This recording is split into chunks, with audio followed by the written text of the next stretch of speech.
वर्कशॉपवरून येता येता मला वाजतात 3 आणि 3च्या पुढे घरी आल्यानंतर दुपारचं जेवण उरकते आणि थोडा वेळ मी आराम करते. आराम करून झाल्यानंतर जो काही वेळ असतो तो मी स्टिचिंगसाठी देते. कारण बरेचसे कपडे स्टिच करण्यासाठीही येत असतात.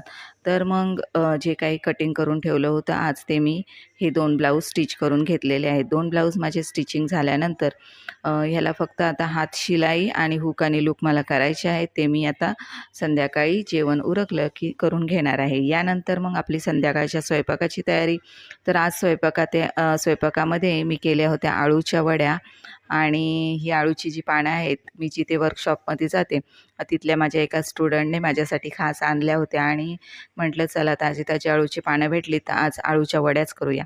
तर मग आळूच्या वड्या लावून घेतल्या आणि मेथीची भाजी केली, मस्त अशी बाजरीची भाकरी केली आणि एक नंबर असं जेवण झालेलं. आणि आमच्याकडे तर थंडी खूप कमी झाली आहे, पण आईला थंडी अजूनही वाजते. तर हा छोटासा मिनी व्लॉग तुम्हाला कसा वाटला नक्की कमेंट करून सांगा आणि लाईक, शेअर